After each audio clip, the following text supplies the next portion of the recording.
Intuition. It has this weird reputation in the Western world. On the one hand, it feels somehow like something desirable, and at the same time, it's so mystical. It seems like nobody can really define it, and for sure it is not taught in schools or universities, even though it's such a human and such an everyday thing. So how do you get access to your intuition? Welcome to the Bold Perspectives podcast. I'm your host, Archie Del Rey, and today's episode is all about practicality.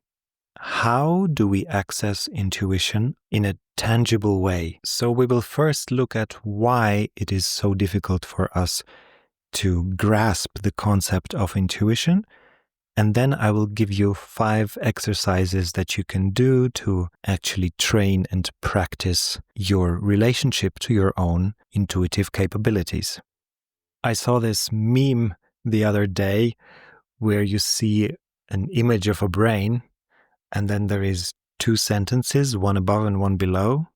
The one above says, "The brain is the most important organ of your body." And the one below says, "according to your brain." My question to you is, do you think this is funny, or what is your reaction to this?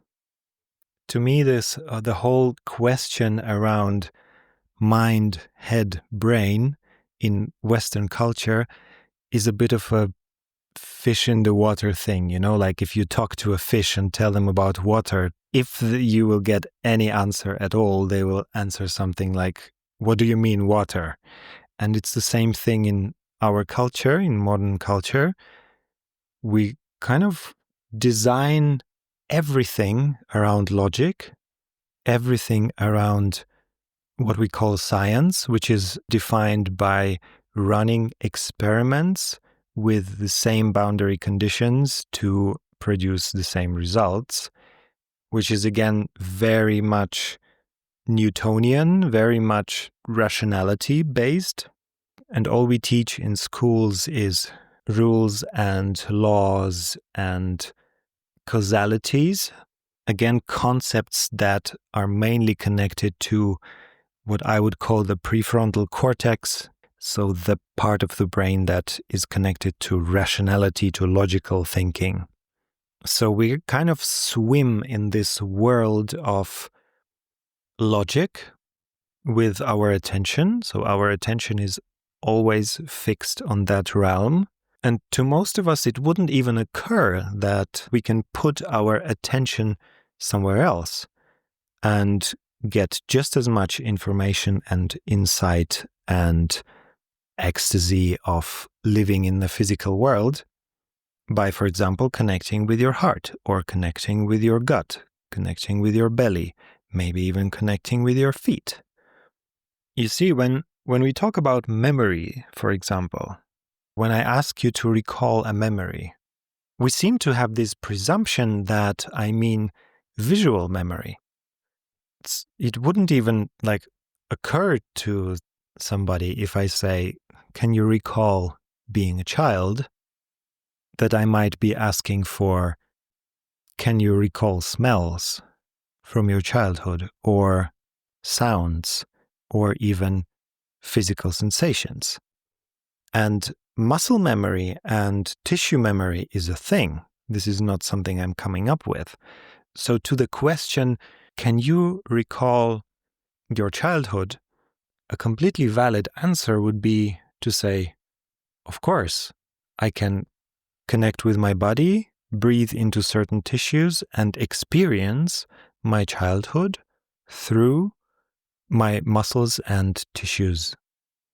There is various techniques and methodologies that use this for psychological healing, trauma healing, and even healing of certain physical ailments that you can have. So here we are, relying really, really heavily on our sight. And what our vision does is it interprets reality as a fixed thing. So to us, a tree is a tree, and a chair is a chair.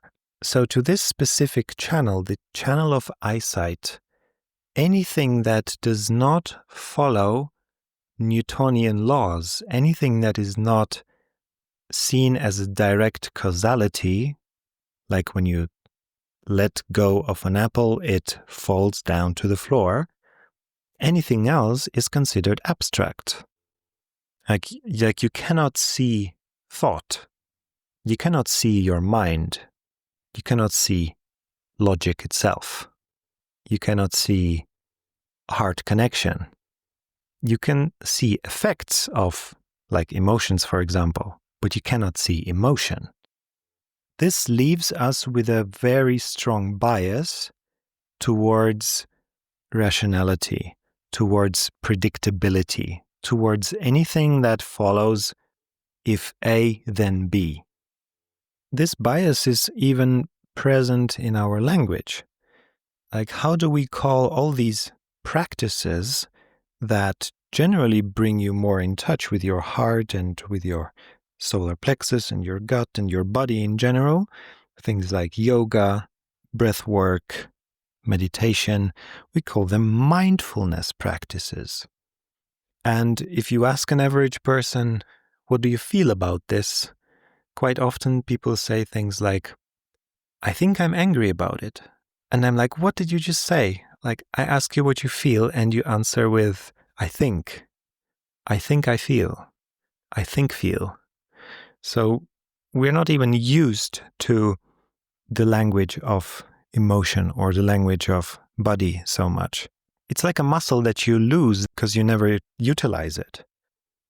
And this is very different in other cultures. So there's a lot of cultures that we judge as primitive because they do not focus that heavily on rationality, but where they are much more advanced than us is in their connection to their body, and with that, to their connection to their intuition.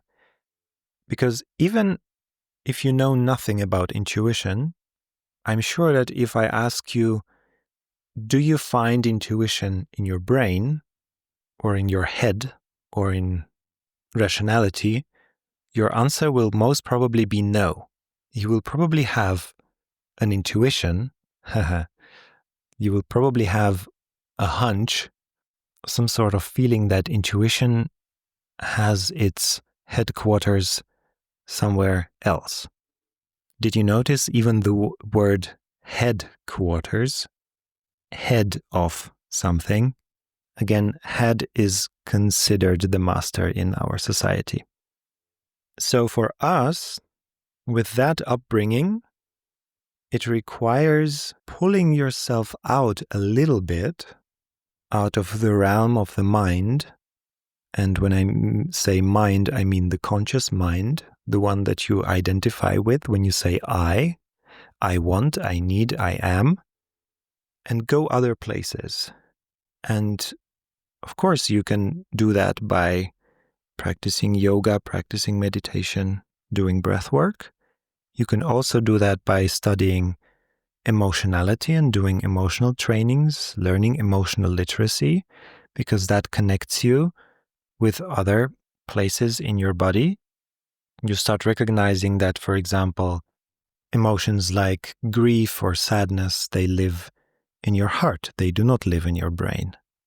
Or emotions like rage, anger, tend to live in your lower belly, or that fear tends to live close to the solar plexus.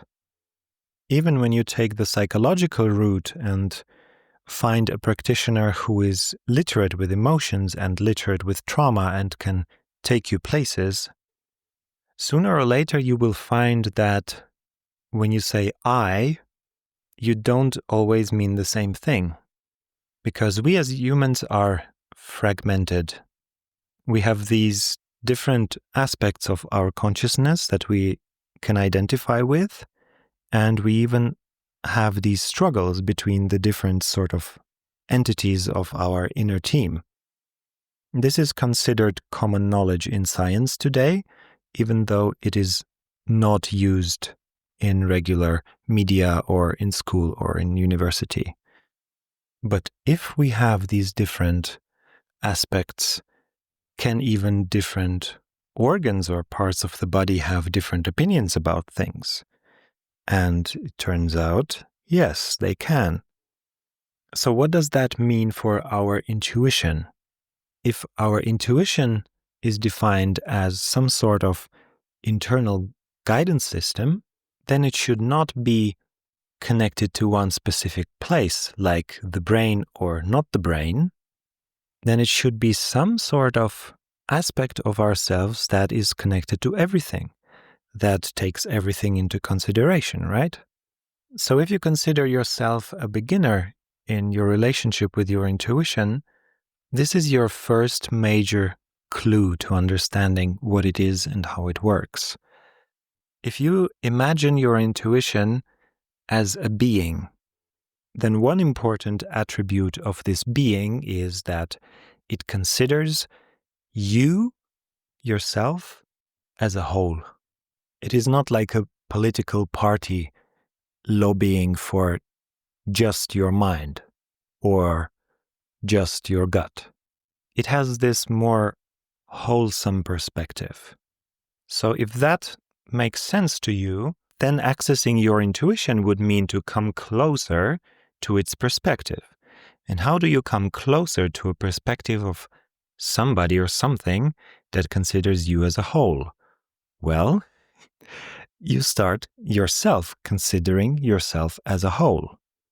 So you recognize those limitations and those moments where you consider yourself just your brain or consider yourself just your conscious mind, and you identify with whatever thoughts you have in your head and start expanding that consciousness a little bit. You see, the word training for intuition is kind of weird because it's always there. There is nothing to quote unquote learn.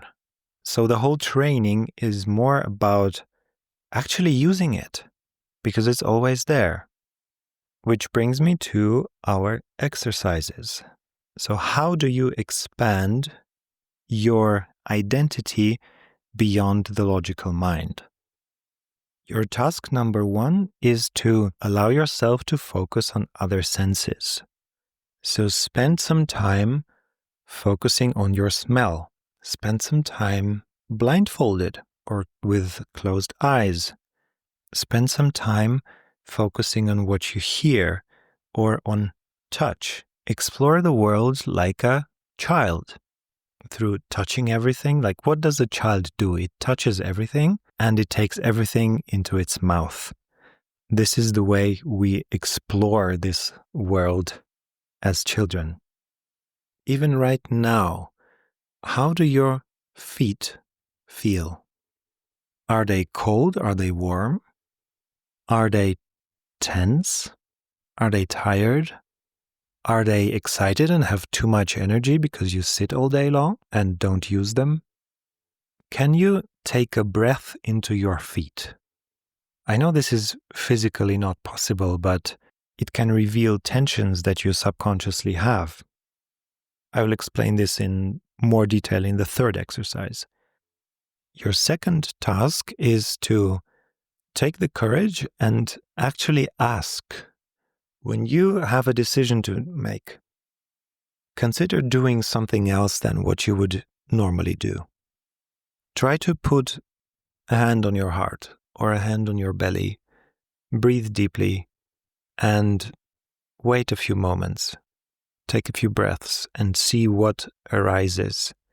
Is there any intelligence that comes to you when you connect to a body part? In our culture, this sounds so weird to say things like, hey, I'm not sure about this. I'm gonna ask my genitals. But there is actual wisdom in different parts of your body, not just in your brain.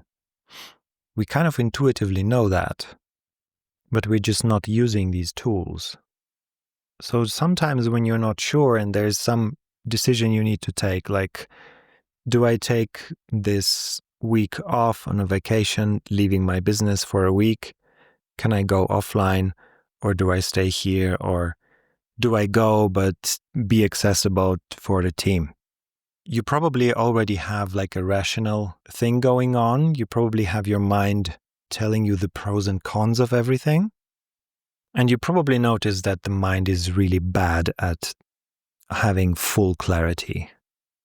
So you can take your time and connect to your heart and see what your heart reveals to you. And maybe it will reveal you that you have compassion with your team, and you notice that there is maybe a specific member of your team that needs more training and is not confident enough yet to work for a whole week or 2 weeks or whatever.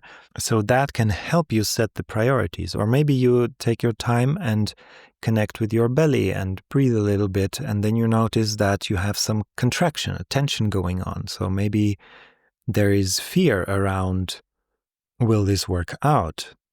So then you can work on the fear and get yourself internally into that position of trust where it feels good to take the vacation. So these tools can be very valuable for you to expand your picture. Your task number 3 is to notice your breath and also other signs of possible constriction or tension.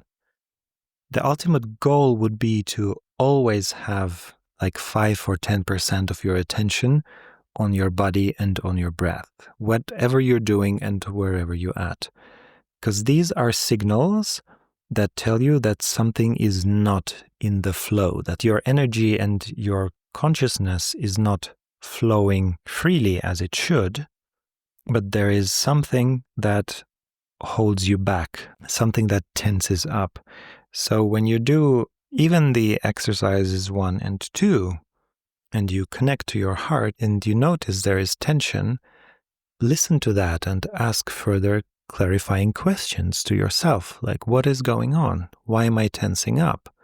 Why is it that it totally makes sense to call your mother, but whenever you think of doing it, your shoulders start tensing up? Why is that? What is going on there? So all these tensions, when they are not addressed, they affect your inner compass. So as a multifaceted being with all these different opinions of the different aspects of you, it is your job to manage the team by taking every constriction seriously and bringing it back into the flow. Exercise number 4 is actually my favorite. It is about training the muscle of self-trust, and especially trust in your intuitive abilities that go beyond your conscious mind. What does that mean? That means that what you do is you take decisions without reasoning. You decouple the two processes, because we are so used to reasoning, having thoughts about stuff, rationalizing stuff, and deriving our decisions from that. But this is actually not the best way to take decisions, and it's by far not the only way to take decisions. And you can start really easy. You can take small decisions, those that maybe do not have a lot of consequences, and you can train how does it feel to you to just decide without a reason. So when your colleague asks, let's go to that Asian restaurant, or would you prefer to go to the Italian one? And maybe they kind of invite you on that reasoning about what makes more sense. And maybe you just propose, hey, let's go to the Vietnamese one. And maybe if they ask you why, you just say, I don't know. Do we need a reason, or can we go? Do you have objections? So watch yourself. How do you experience decoupling the process of reasoning and the process of taking a decision? What this creates in the long run is a sense of trust that you have other sources than your mind to have clarity for your decisions. And the exercise number 5 is to use things like tossing a coin or throwing a dice, or taking slips of paper and writing different options that you have for a decision on these slips of paper, then turning them around, shuffling, and picking one.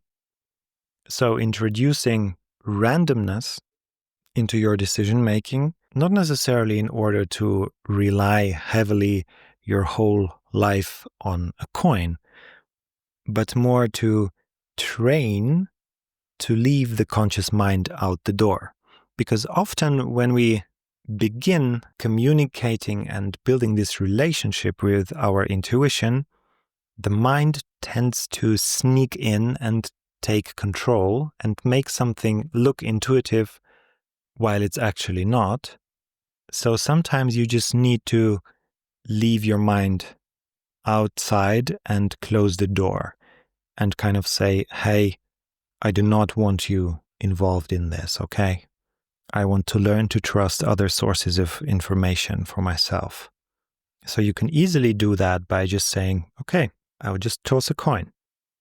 In the end, the goal of all these exercises is to get a bit more comfortable and a bit more relaxed with the fact that you are not your mind and that you have other sources of information and other realms where you can reside and have your focus on and have your attention on that can bring you just as much, if not more, clarity, direction, and guidance for your intuitive decisions. I hope this was helpful. Leave me a comment if so, and I wish you a wonderful day. This was the Bold Perspectives podcast with Archie Del Rey, and have fun doing all the exercises. I hope you will. Let me know how it goes, and take care.